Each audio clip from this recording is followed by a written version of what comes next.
Have you ever felt like you don't belong, even when surrounded by people? Like the world moves on, but you remain invisible? Like no one is really listening, and no one really loves? You're not alone.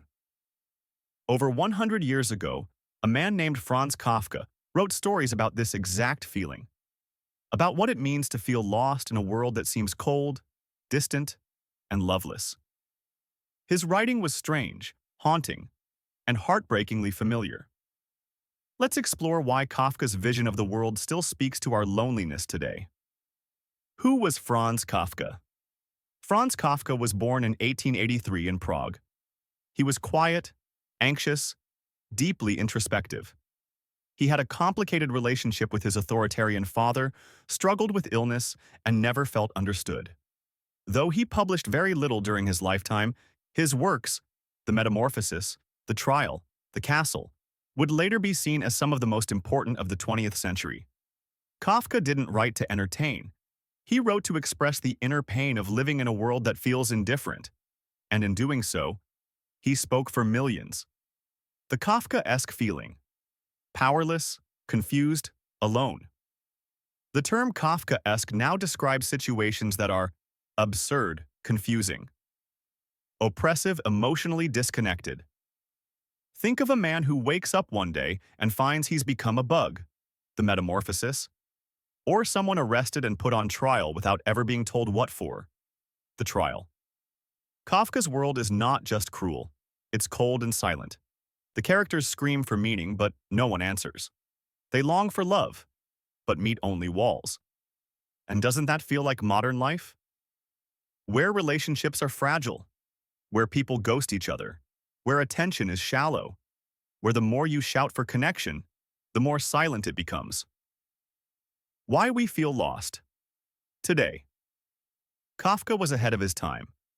He saw what many of us now feel: the rise of bureaucracy, the loneliness of cities, the emptiness behind polite conversations, the emotional numbness of modern work, the anxiety of being judged, watched, forgotten. We live in a world full of contacts but starving for connection, full of followers but lacking real intimacy. We swipe, we scroll, we perform, but do we truly feel seen? Kafka understood that beneath all our roles and masks, we're just humans, longing to be loved, but terrified of being rejected. Kafka and love. A man who longed and feared. Kafka himself was deeply conflicted about love. He was engaged multiple times, but never married. He would write long, emotional letters to women, then pull away when they got close. He feared losing himself in love. He feared being unloved. So he stayed alone, but never at peace. He once wrote, "I have hardly anything in common with myself and should stand very quietly in a corner, content that I can breathe." Kafka saw love not as safety, but as exposure. And in today's world of emotional walls and self-protection, we often feel the same. What Kafka can teach us. Kafka didn't offer solutions, but in his brutal honesty, he offered recognition, a mirror.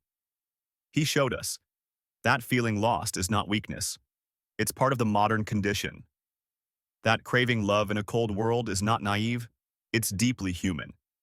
That sometimes just naming the pain is the first step toward healing. His work teaches us to question systems that dehumanize us. Value connection over performance. Make space for the strange, the anxious, the vulnerable. In ourselves and others, Kafka teaches us that if you feel lost, it doesn't mean you're broken.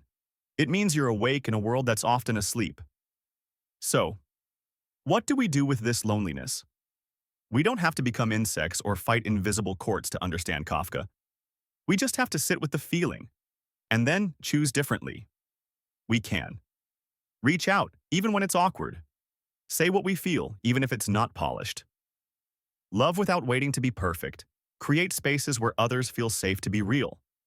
Maybe that's how we push back against the Kafkaesque world, by choosing love, presence, and empathy over coldness and confusion. Franz Kafka died young, but his words still live in every person who's ever whispered, "I feel like no one sees me," I don't know where I belong. I just want to be loved for who I really am. If you've ever felt that way, you're not alone. Kafka saw you. And maybe now, through his words, we can learn to see each other.